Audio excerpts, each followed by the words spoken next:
الحمد لله رب العالمين، والصلاة والسلام على سيد الأنبياء والمرسلين. أما بعد، فأعوذ بالله من الشيطان الرجيم. بسم الله الرحمن الرحيم. وَإِذَا مَرِضْتُ فَهُوَ يَشْفِينِ.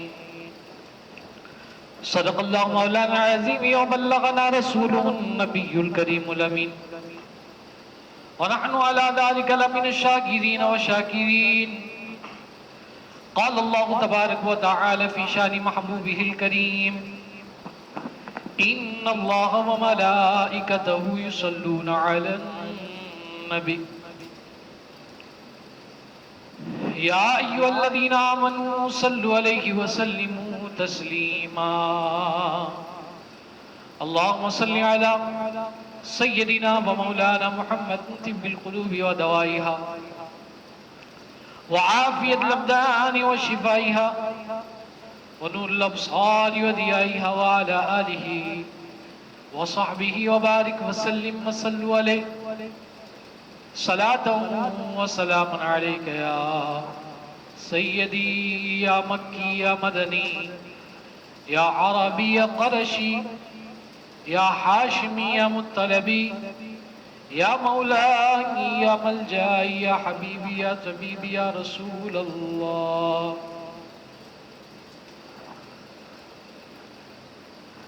حضور نبی کریم رؤوف الرحیم صلی اللہ تعالی علیہ وآلہ وسلم کی ذات بالا صفات پر درود و سلام پڑھنے کے فضائل بے حد بے شمار ہے. آقا علیہ السلام کا فرمان رحمت ہے کہ جو شخص مجھ پر ایک دن میں 1000 بار درود پاک پڑھے گا تو وہ اس وقت تک مرے گا نہیں جب تک جنت میں اپنا مقام نہ دیکھ لے. یہ حدیث مبارکہ الترغیب والترہیب جلد نمبر 2 صفحہ 328 حدیث نمبر 22 کے اندر موجود ہے.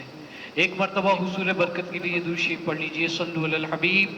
اللہم صلی علی سیدنا و مولانا محمد طب القلوب و دوائها وعافیت الابدان و شفائها و نور الابصار و ضیائها وعلى آلہ وصحبہ وبارک وسلم. صلاة و سلام علیک یا سیدی یا رسول اللہ صلی اللہ علیہ وسلم.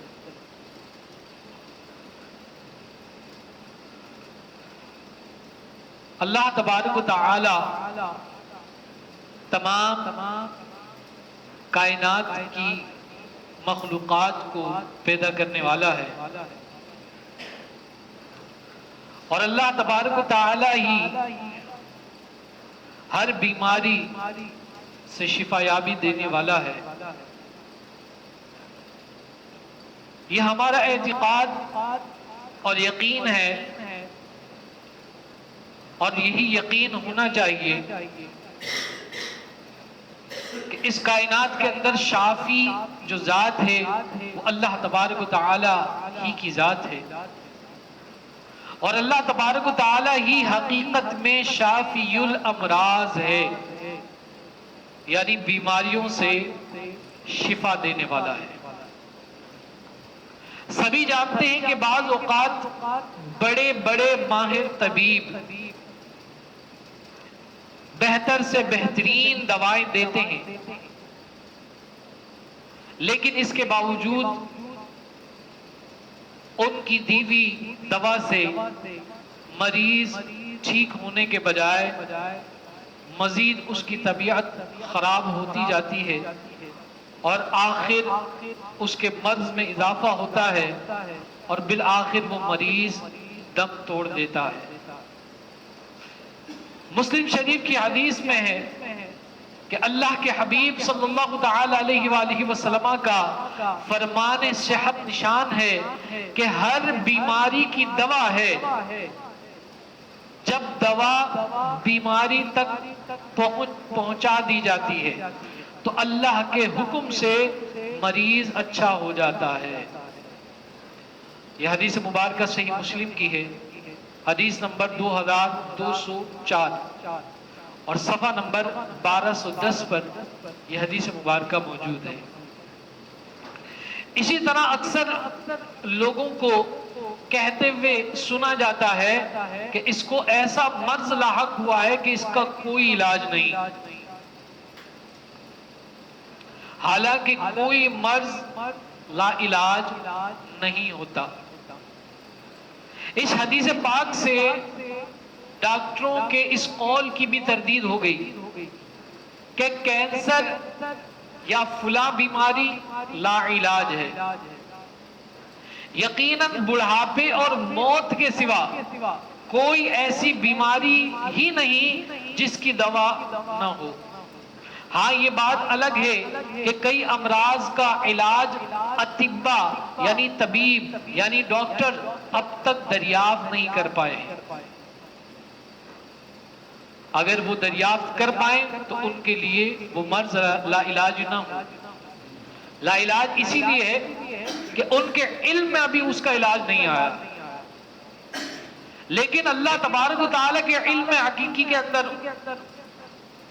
اس کا علاج موجود ہے، اور جس کو چاہے اللہ تبارک و تعالیٰ اس علاج پر آگاہ فرمائے۔ اللہ تبارک و تعالیٰ چاہے تو دوا شفا کا ذریعہ بنے، ورنہ عین ممکن ہے کہ وہی دوا موت کا سبب بن جائے۔ اور یہ بھی اکثر دیکھا جاتا ہے کہ ماہر ڈاکٹر کی طرف سے ملنے والی درست دوا کے باوجود کسی مریض کو منفی اثر یعنی ری ایکشن ہو جاتا ہے اور وہ مزید شدید بیمار، معذور یا فوت ہو جاتا ہے، اور پھر بعض لوگوں کی جہالت کے باعث اس ڈاکٹر کی شامت آ جاتی ہے، الا ماشاءاللہ۔ ورنہ ایسا بھی دیکھا گیا ہے کہ جہاں پر جو غفلت ہوتی ہے وہ ڈاکٹرز کی طرف سے ہوتی ہے، نرسوں کی طرف سے ہوتی ہے۔ آئے دن آپ سنتے ہوں گے خبروں کے اندر، ٹی وی کے اوپر، نیوز میں، کہ بچے کو غلط انجیکشن لگانے سے موت واقع ہو گئی، غلط دوا دینے سے موت واقع ہو گئی۔ ڈاکٹر نے دوا تو صحیح تجویز کی تھی، میڈیکل اسٹور سے جو دوا لی گئی وہ ایکسپائر تھی، اس کا ری ایکشن ہوا اور موت واقع ہو گئی۔ تو یہ بھی وجہ ہے۔ مفسر قرآن حکیم الامت حضرت مفتی احمد یار خان علیہ رحمت المنان جو حدیث مبارکہ ذکر کی گئی،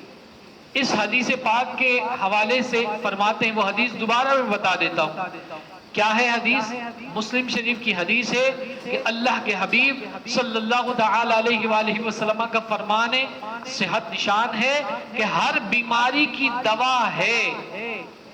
جب دوا بیماری تک پہنچا دی جاتی ہے تو اللہ کے حکم سے مریض اچھا ہو جاتا ہے۔ اس حدیث کی شرح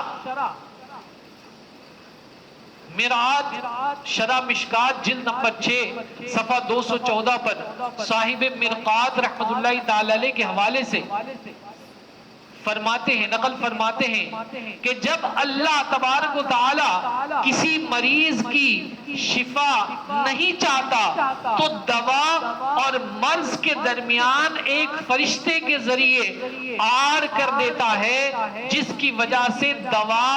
مرض پر واقع نہیں ہوتی، اور جب شفا کا ارادہ ہوتا ہے تو وہ پردہ ہٹا دیا جاتا ہے جس سے دوا مرض پر واقع ہو جاتی ہے اور شفا ہو جاتی ہے۔ بڑی عجیب بات کہ اللہ اگر نہیں چاہتا کہ یہ بندہ ٹھیک ہو اور اس تک وہ دوا پہنچ جائے کہ جس سے اس کو شفا ملنی ہے، تو اس کے اور اس دوا کے درمیان ایک فرشتہ حائل فرما دیتا۔ جس کی وجہ سے جو جہاں وہ دوا موجود ہے، جس طبیب کے پاس وہ دوا موجود ہے، اس تک وہ پہنچ ہی نہیں پاتی، الجھ جاتے ہیں۔ صحیح جگہ جانا ہوتا ہے، مشورہ مل جاتا ہے، ارے فلاں ڈاکٹر کے پاس چلیے، وہ بڑا زبردست ڈاکٹر ہے، میں نے اپنے ایک مریض کا علاج کروایا تھا، اللہ نے اس کو شفا دے دی۔ حالانکہ وہاں شفا نہیں لکھی ہوئی ہوتی، لیکن گھما دیا جاتا، اب بیچارہ وہ وہاں چلا جاتا، وہاں سے علاج کرواتا ہے، وہاں فائدہ نہیں ہوتا، کہتے نہیں یار یہ چھوڑ دیں، یہ ایلوپیتھک والے ڈاکٹروں سے فائدہ کبھی ہوا ہی نہیں ہے، وہ فلاں حکیم صاحب سے میں نے فلاں وقت میں علاج کروایا تھا، وہ بڑے زبردست ماہر حکیم ہیں، چلو اس کے پاس چلے، وہاں چلے جاتے ہیں، ہومیو ڈاکٹر کے پاس چلے جاتے ہیں، لیکن جس وقت شفا ملنی ہوتی ہے، عین اس وقت میں اللہ تبارک و تعالیٰ اس پردے کو ہٹا دیتا ہے کہ جو اس فرشتے کی وجہ سے حائل ہوا ہے، اور اس طبیب کی طرف رجوع لوگ کرتے ہیں، اس طبیب تک پہنچ جاتے ہیں اور اللہ تعالیٰ شفا عطا کر دیتا ہے۔ اس کو اور آسان لفظوں میں سمجھاؤں ایک واقعے سے۔ ہمارے ایک بزرگ حکیم صاحب، اللہ تبارک و تعالیٰ انہیں جنت میں اعلیٰ مقام عطا فرمائے، صوفی کمال بابا نقشبندی مجددی رحمت اللہ تعالیٰ، بڑے زبردست حکیم، بڑے زبردست معالج، بڑے زبردست طبیب، اور اللہ تبارک و تعالیٰ نے ان کے ہاتھ میں شفا رکھی، ایسی شفا رکھی کہ لا علاج، جن کو ڈاکٹر کہتے تھے کہ یہ لا علاج مرض میں مبتلا ہے، یہ کینسر جیسے موذی مرض میں مبتلا ہے، ان کی دوا اور دعا دونوں سے اللہ تبارک و تعالیٰ ان کو شفا یابی عطا کر دیتا۔ میری اپنی زوجہ کو کینسر کا مرض تھا، اللہ تبارک و تعالیٰ نے انہی کی وجہ سے، ان کی دوا اور دعا کی برکت سے وہ کینسر کا مرض دور کیا۔ ان کا ایک واقعہ جو ان کی زندگی میں میرے سامنے پیش آیا، وہ میں ذکر کرتا ہوں، اس حدیث کو سمجھنے میں اور آسانی ہو جائے گی۔ ایک بزرگ تھے، بابا جی تھے، ان کی عمر قریب 60 سال کے قریب تھی، اور وہ مختلف بیماریوں میں مبتلا ہوئے۔ ابتدائی طور پر علاقے کے جو ڈاکٹرز تھے ان سے علاج معالجے کا سلسلہ شروع کروایا گیا، جتنا وہ کر سکتے تھے انہوں نے کیا، اینٹی بائیوٹکس دی، درد ہوتا تھا تو وہ درد دور کرنے والے انجیکشن لگا دیا کرتے تھے، پین کلر دے دیا کرتے تھے، وقتی طور پر اس کا فائدہ ہوتا، اور جب ان دواؤں کا اثر ختم ہو جاتا تو پھر تکلیف شروع ہو جاتی۔ المختصر یہ کہ علاقے کے ڈاکٹر سے وہ نکل کر شہر میں اسپیشلسٹ جو ڈاکٹر تھے ان کے پاس انہوں نے جانا شروع کیا، اور جاتے جاتے علاج کرواتے حتیٰ کہ وہ جو بابا جی تھے ان کو لے کر کرن ہاسپٹل تک پہنچا دیا ڈاکٹروں نے، اور ان کے ٹیسٹوں پر، دوائیوں پر، علاج پر گھر کی ساری جمع پونجی ختم کروا دی، اور ڈاکٹرز نے کہا کہ بھائی ان کے ساتھ مرض کینسر کا ہے، اور کینسر کا علاج کرن ہاسپٹل میں ہوگا، آپ جائیں وہاں جا کے علاج کروائیں۔ اب اس مریض کو، اس بزرگ مریض کو کرن ہاسپٹل لے جایا گیا، معاملہ وہی تھا جو حدیث میں آیا کہ اس بندے کے درمیان اور شفا کے درمیان ایک پردہ ڈال دیا جاتا ہے فرشتے کے ذریعے سے، اور شفا نہیں ملتی، وہ مختلف جگہوں پر جاتا، جب شفا لکھی ہوئی ہوتی ہے تو وہ پردہ ہٹا دیا جاتا ہے۔ گھر والوں نے زیور بیچ دیا، جو ضرورت کا بڑا ساز و سامان تھا اس بابا جی کے علاج میں وہ بک گیا، اور روزانہ کرن ہاسپٹل کے اندر ہزاروں روپوں کا بل آتا، اور ان کے بابا جی کے بچے بچیاں رو دھو کر ان کے پاس جو کچھ تھا، جو کچھ جمع پونجی تھی، آخر میں ایک گھر بچا تھا، اس بابا جی کے علاج کے اوپر وہ گھر بھی بیچ دیا۔ اور اب کرائے کے مکان میں اس بزرگ کو ڈال کے اور علاج معالجے کا سلسلہ کرتے رہے۔ اب جب ان لوگوں کے پاس کرن ہاسپٹل میں دینے کے لیے ڈاکٹرز کو، ہاسپٹل والوں کو کچھ نہ بچا، اور ڈاکٹر صاحب کو کہا کہ ڈاکٹر صاحب اب تو جو کچھ تھا وہ ہم دے چکے، زیور بک گیا، گھر کے ضرورت کے ساز و سامان بک گئے، الٹا لوگوں سے قرض ہم لاکھوں روپے لے چکے، آخر میں جو کچھ بھی بچا تھا، گھر جو ہماری جمع پونجی تھی وہ سب کچھ ختم ہو چکی، اور اب ہم روڈ پر آ چکے ہیں، لیکن مریض تو ٹھیک ہونے کا نام ہی نہیں لے رہا، اب ہمارے پاس دینے کے لیے کچھ نہیں، ہمارے پاس دینے کے لیے کچھ نہیں ہے۔ تو ڈاکٹر صاحب نے کہا کہ بھائی اب تو ان کے جیب سے کچھ نہیں نکلنا، تو پھر انہوں نے مشورہ دیا، کہا کہ بھائی بابا جی کو آپ گھر لے جائیں، یہ چند ہفتوں کے مہمان ہیں، ان کی خدمت داری کرے اور ہنستے مسکراتے ہوئے ان کو قبر میں اتار دیں، اب ان کا کچھ نہیں ہو سکتا۔ ان کی ایک رشتہ دار تھی، اب دیکھیے اللہ تبارک و تعالیٰ کیسے اسباب پیدا کرتا ہے، وہ ایک ان کی بیٹی کے ساتھ بابا جی کی جو ہے مزاج پرسی کے لیے، عیادت کے لیے وہ آئی، اور آنے کے بعد کہا کہ اس بابا جی کی ایسی حالت ہے اور تم سب کچھ اپنا لٹا چکے ہو، سارا کچھ تم نے برباد کر دیا، میرا ایک مشورہ مانو، تم ایک بابا جی ہے وہ علاج کرتے ہیں اور وہ کوئی پیسہ نہیں لیتے، فی سبیل اللہ علاج کرتے ہیں، اور کینسر جیسے موذی مرض کا علاج کرتے ہیں، میرے کہنے پر ایک مرتبہ ان کے پاس چلے جاؤ، ان کو نہ لے کر جاؤ، ان کی رپورٹس وغیرہ لے کر چلے جاؤ اور ان سے درخواست کر دو، اگر وہ آ جاتے ہیں گھر پر دیکھ لیتے ہیں تو سمجھ لو تمہارا مریض بالکل ٹھیک ہو جائے گا، یہ میرا اعتقاد اور یقین ہے۔ یہی مشورہ اس سے پہلے بیٹی کو جب ان کی طبیعت اس طرح تھی ابتدائی طور پر بھی، اس وقت بھی اس خاتون نے دیا تھا، اس وقت انہوں نے نہیں مانا، کہا کہ بڑے بڑے ڈاکٹر ہیں ان کو دکھا رہے ہم پھر دیکھیں گے۔ خیر جب کچھ نہیں بچا، اور دینے کے لیے بھی کچھ نہیں ہے اور کوئی راستہ بھی نظر نہیں آ رہا، اور جن پر بڑا یقین تھا کہ بھائی یہ اتنے بڑے اسپیشلسٹ ہیں، بڑے ڈاکٹر ہیں، بڑے ماہر ہیں، انہوں نے بھی کہہ دیا کہ گھر لے جاؤ اب کچھ نہیں ہو سکتا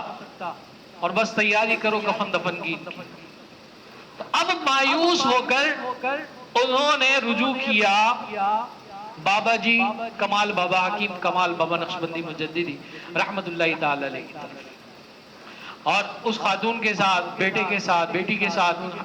رپورٹس وغیرہ لے کر آئے، اور لانے کے بعد بزرگوں سے ملاقات کی، اور ملاقات کرنے کے بعد وہ رپورٹس دکھائی تو بزرگوں نے پوچھا کہ کیا ڈاکٹر تھک گئے اب؟ بولا ہاں بابا جی ڈاکٹر تھک گئے، اور ڈاکٹر کے ساتھ ہم بھی تھک چکے ہیں، کیونکہ ہم نے اپنا گھر بھی بکوا دیا، سب کچھ ختم ہو گیا، ہم بھی تھک گئے، اب کوئی رستہ نہیں ہے۔ کہا جب سارے رستے بند ہو جاتے ہیں تو رب اپنا رستہ کھول دیتا ہے مخلوق کے لیے۔ کہا کہ کوئی مسئلہ نہیں، بیٹا ہے میرا، اس کو رپورٹس دکھاؤ، آج بھی حیات حکیم شاہد کمال صاحب بابا جی کے بیٹے، انہوں نے رپورٹس دیکھی، اور رپورٹس دینے کے بعد بابا جی سے حکیم صاحب سے مشورہ کیا اور کہا ابو جی اس کے اندر تو اس مریض کے لیے جو کینسر ڈائیگنوز کیا ہے، کینسر کا مرض ہی نہیں ہے اس کو، اور اس کو کینسر کا اس کا علاج کروایا جا رہا ہے۔ کہا اس کو کینسر نہیں ہے، ان کو ٹی بی کا مرض تھا، وہ ٹی بی کا مرض خراب ہوا ہے، اس کو ٹھیک کرنا تھا، یہ پتہ نہیں کن چکروں میں لگ گئے۔ کہا بیٹا تو چھوڑ ڈاکٹروں کو، ان کی منطقوں کو، انہیں تو پیسے چاہیے تھا، اور اس پیسے کو لینے کے لیے یہ چھوٹے مرض کو بڑا بنا کر اور ہاؤ ہو کر کے اسی طرح ہی کیا جاتا ہے۔ یہ حال معاشرے کا ہے۔ کہا اللہ نے مطلب کینسر نہیں ہے تو اللہ تعالیٰ اس کو شفا دے دے گا، اگر کینسر ہوتا تو بھی شفا ہو جاتی، خیر تو اس کا علاج شروع کر۔ اب دیکھیے وہ پردہ ہٹ گیا، حدیث کی طرف بھی نظر رکھیے آپ، کیا حدیث ہے؟ اللہ کے حبیب صلی اللہ علیہ وسلم کا فرمان صحت نشان ہے، ہر بیماری کی دوا ہے، جب دوا بیماری تک پہنچا دی جاتی ہے تو اللہ کے حکم سے مریض اچھا ہو جاتا ہے۔ اور اگر مریض کا ٹھیک ہونا نہیں ہوتا تو اس کے اور مریض کے مرض کے درمیان ایک فرشتہ حائل کر دیا جاتا ہے۔ اب وہ پردہ ہٹ گیا، وہ حجاب ہٹ گیا، اب مریض تک وہ دوا جا رہی ہے، پہنچ رہی ہے۔ کہا بیٹا اس کو دوا دو، دوا دی اور کہا کہ یہ پرہیز ہے، اس پرہیز کے ساتھ یہ دوا کھلانا۔ کہا بابا جی پیسے؟ کہا اس کے کوئی پیسے نہیں ہیں، 40 سال سے یہاں پر میں خدمت کر رہا ہوں خلق خدا کی، اور آج تک میں نے کسی مریض سے علاج پر کوئی پیسہ طلب نہیں کیا، اللہ کے لیے ہے یہ۔ تو بڑے خوش ہوئے کہ آج کے دور میں بھی ایسے لوگ ہیں۔ آج کے دور میں تو کوئی اپنا بھی اس طریقے سے نہیں کرتا، اور یہ خلق کو ایسے فی سبیل اللہ اپنے جیب سے پیسے خرچ کر کے دوا دے رہے ہیں، اور ساتھ دعا بھی کریں گے یا رب العالمین میں نے یہ دوا بھی دی ہے اور میں دعا بھی کر رہا ہوں کہ تو شفا دینے والا ہے، تو اس بندے کو شفا عطا کر۔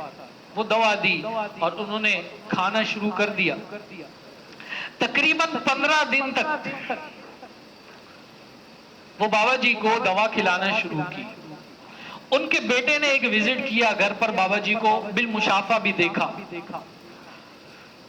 تو بقول ان کے بیٹے کے شاہد بھائی کے، حکیم شاہد کمال صاحب کے، کہ وہ چارپائی پر لیٹے ہوئے تھے اور چادر ان کے ڈالی ہوئی تھی، ان کی صحت کا یہ حال تھا کہ محسوس نہیں ہوتا تھا کہ اس چادر کے نیچے بھی کوئی بندہ لیٹا ہوا ہے، اتنی کمزوری تھی، ڈھانچہ تھے۔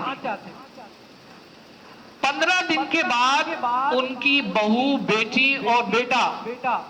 بابا جی کے پاس آتے، 15 دن کی دوا دیتے تھے بابا جی، اور اب بھی دیتے، ان کے بیٹے دیتے ہیں، وہ تو وصال کر گئے، اللہ ان کو جنت میں اعلیٰ مقام عطا کرے۔ تو 15 دن کے بعد جب دوا لینے کے لیے آئے تو پوچھا کہ بھئی سناؤ بابا جی کی طبیعت کیسی ہے تمہارے؟ تو کہا کہ بابا جی کی طبیعت بہتری کی طرف جاری ہے، اور بابا اب گالیاں دیتا ہے ہمیں۔ بابا جو بیمار تھا گالیاں دیتا ہے۔ کہا گالیاں دیتا ہے؟ کمال بابا کے الفاظ، گالیاں دیتا ہے، صبر کر جاؤ۔ اٹھے اور جا کر 2 رکعت شکرانے کے ادا کیے، شکرانے کے ادا کی، اور کہا مالک تو نے اس کو زبان دے دی ہے، صحت کی طرف وہ جا رہا ہے، تو مزید شفا یابی عطا کر۔ اور پھر آئے، کہا گالیاں دیتا ہے، مطلب پہلے تو منہ کچھ نہیں نکلتا تھا، اب کچھ تو نکل رہا ہے، مطلب وہ شفا یابی کی طرف جا رہا ہے۔ اللہ مزید کرم نوازی کرے گا، اور اس کا برا نہیں ماننا، بندہ بیمار ہوتا ہے تو اس کی ایسی کیفیت ہوتی ہے، اس کی حالت ہوتی ہے، اس کو پتہ ہی نہیں ہوتا میں کیا منہ سے نکال رہا ہوں، کیونکہ وہ تکلیف میں ہوتا ہے، اذیت میں ہو رہا ہوتا ہے۔ اور ایک بندہ تکلیف میں ہو، لیٹا ہوا ہو، شدید پیشاب اس کو لگ رہی ہو، اور وہ واش روم تک نہیں جا سکتا ہو، آوازیں دے اور کوئی نہ آئے، تو آخر میں تو وہ گالیاں ہی دے گا نا کہ بھائی میں یہیں پر سب پیشاب میرا نکل جائے گا، تم کچھ خیال کرو، اٹھاؤ مجھے اور واش روم تک لے کر جاؤ۔ تو کہا نہیں، گالیاں دیتا، کوئی مسئلہ نہیں، برداشت کرو اور خیال کرو، اللہ پاک مزید شفا یابی عطا کرے گا۔ اللہ تبارک و تعالیٰ کا کرنا دیکھیے، اس کی کرم نوازی دیکھیے کہ الحمدللہ 1 مہینے میں وہ بابا جی چارپائی سے اٹھ کر اپنے واش روم جایا کرتے۔ کینسر کا مریض جس کو ڈائیگنوز کیا تھا، ڈاکٹر نے کہہ دیا کہ لا علاج مرض ہے اس کو، 1 ہفتے کے بعد فاتحہ پڑھ لینا، گورگن کو کہہ دینا، قبر بک کروا دینا، کفن دفن کا انتظام کر دینا۔ ایسے مریض کو اللہ تبارک و تعالیٰ نے شفا عطا کی، اور 1 مہینے کے بعد وہ واش روم وغیرہ یعنی چلنا پھرنا انہوں نے شروع کر دیا، اور ٹھیک 2 مہینے کے بعد وہ بابا جی خود چل کر اپنی دوا کے لیے بابا جی کے پاس آیا کر، اور تقریباً 3 سے 4 مہینے کا عرصہ لگا۔ اس 3 سے 4 مہینے کے عرصے میں وہ اللہ کے فضل سے، جن کو ڈاکٹروں نے کہا کینسر، اور حقیقت میں جو دوسرا مرض تھا وہ ان کا بڑا ہوا تھا، اللہ تبارک و تعالیٰ نے ان کو شفا یابی عطا کری، شفا نصیب فرما دی۔ اور بابا جی کہتے ہیں کہ اللہ کا کرنا دیکھو، اس کے بعد بھی، شفا ملنے کے بعد بھی وہ جو بزرگ تھے وہ سائیکل پہ بابا جی کو سلام کرنے کبھی کبھار آ جایا کرتے کہ یہ حکیم صاحب تھے جنہوں نے مجھے موت کے منہ سے باہر نکالا، اللہ نے ان کے ہاتھ میں شفا رکھی ہے، ان کی دوا کی برکت سے، دعا کی برکت سے مجھے شفا یابی نصیب کی۔ تو وہ سائیکل پر آیا کرتے تھے سلام کرتے تھے، اور پھر تقریباً 7-8 سال کے بعد اپنی طبعی موت کا وہ شکار ہو کر اس دنیا سے گئے، انتقال ہوا ہے، یعنی کسی مرض میں مبتلا ہو کر نہیں گئے۔ تو یہ اللہ تبارک و تعالی کے معاملات ہوتے ہیں، اور جب اللہ تبارک و تعالی کسی بیمار کی شفا نہیں چاہتا تو دوا اور مرض کے درمیان ایک فرشتے کے ذریعے آڑ کر دیتا ہے، جس کی وجہ سے دوا مرض پر واقع نہیں ہوتی، اور جب شفا کا ارادہ فرماتا ہے، شفا کا ارادہ ہوتا ہے تو وہ پردہ ہٹا دیا جاتا ہے جس سے دوا مرض پر واقع ہوتی ہے اور شفا ہو جاتی ہے۔ تو یہ اللہ تبارک و تعالی کے کرنے ہیں، وہ جس کو چاہے، جس وقت چاہے، جیسے چاہے وہ شفا یابی نصیب فرما سکتا ہے۔ آخر میں چند چیزیں، اس وقت چونکہ آہستہ آہستہ سردیاں چل رہی ہیں اور دائمی نزلے اور زخام کا جو سلسلہ ہمارے گھر میں ہے، اس کے حوالے سے چند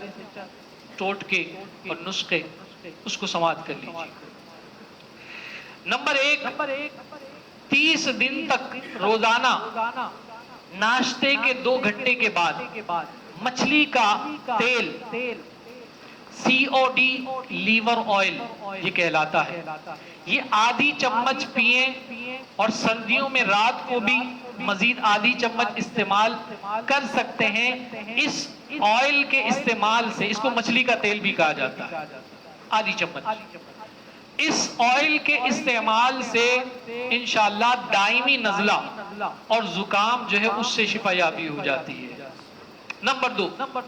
بچوں کو اگر بار بار نزلہ ہوتا ہو تو مچھلی کا یہی تیل 3 قطرے دن میں 1 یا 2 بار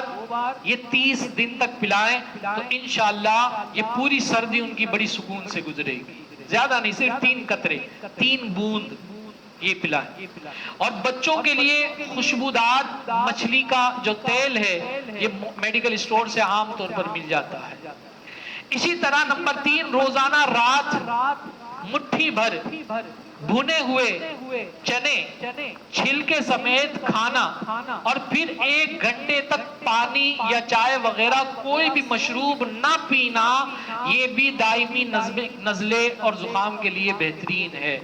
بھنے ہوئے چنے جب سونے لگیں تو خود بھی تھوڑے سے لے لیں، بچوں کو بھی دے دیں، یہ کھانے سے، اور یہ کھانے کے بعد پانی نہ پئیں یا کوئی اور مشروب نہ پئیں، تو یہ بھی کھانے سے انشاءاللہ نزلہ اور زخام ہے اس کے لیے بڑا مفید ہے۔ اسی طرح ناک سے جب اس طرح کا معاملہ ہو تو خاص طور پر صبح کے وقت میں جو ٹھنڈی ٹھنڈی ہوا چل رہی ہوتی ہے اس وقت میں ناک سے گہرے گہرے سانس لیجیے، اور نماز فجر کے بعد یہ اس طرح سانس لینا یہ زیادہ اچھا ہے۔ یہ آپ کے جو ناک کا جو نظام ہے اس کو بہتر کرنے کے لیے بہترین پریکٹس ہے، ٹھیک ہے۔ اسی طرح ہر وضو میں اگر روزہ نہ ہو، روزہ نہیں رکھا ہوا ہے تو ناک میں 3 بار پانی قدرے یعنی تھوڑا سا زور سے چڑھائیں ایسے، ورنہ عموماً کیا ہوتا ہے کہ ہم صرف ناک کو پانی لگاتے ہیں، تو اطباء اور حکماء کہتے ہیں کہ پانی کو لگانا نہیں ہے، کم سے کم نرم ہڈی تک تو پانی پہنچائے، لیکن اتنا زیادہ زور سے بھی نہ کھینچیں کہ دماغ تک پہنچ جائے، یہ بھی احتیاط کیجیے گا۔ اتنا آپ نے پانی پہنچانا ہے کہ یہ ناک کے جو نرم ہڈی ہے، نتنے ہیں، اس کو یہ پانی تر رکھے، تو یہ بھی جو ہے آپ کو نزلہ اور زخام سے محفوظ رکھے گا، کیونکہ جب یہ آپ پانی سے اچھی طرح ناک کا غسل کریں گے، صاف ستھرا رکھیں گے تو جو مضر جراثیم وغیرہ ہے وہ دور ہوں گے اور اللہ تعالی شفا دے دے گا۔ آخر میں نزلے اور زکام کا ایک نسخہ سن کر اختتام۔ 1 تولہ یعنی تقریباً 12 گرام سونف، 12 گرام سونف اور 7 عدد لونگ گن کر 1 2 3 4 5 6 7 لونگ لے لینی ہے۔ لونگ اور سونف یہ دونوں لینی ہے اور 2 کلو پانی میں یہ ڈال دیں آپ۔ جب یہ پانی خوب جوش دے کر آدھا ہو جائے یعنی کہ 250 گرام کے قریب رہ جائے تو اس کے اندر 1 تولہ یعنی 12 گرام مصری ڈال دیں آپ۔ مصری عام پنساریوں سے مل جاتی ہے، یہ ڈال لیجئے اور اس کے بعد چسکی یہ ایک قہوہ جیسا بن جائے گا۔ اس کو آپ 2-3 بار دن میں استعمال کریں اور خود بھی استعمال کر سکتے ہیں، بڑے بوڑھوں کو استعمال کروا سکتے ہیں، بچوں کو پلا سکتے ہیں۔ انشاءاللہ اس کے استعمال سے نزلہ اور زخام، کھانسی وغیرہ اس سے محفوظ رہیں گے، اور سردی وغیرہ کا جو موسم ہے اس میں بڑا بہترین ہے۔ اللہ تعالیٰ سے دعا ہے کہ مولا کریم ہم سب کو عمل کی توفیق عطا فرمائے، ہم سب کو شفا یابی نصیب فرمائے۔ وآخر دعوانا الحمدللہ رب العالمین۔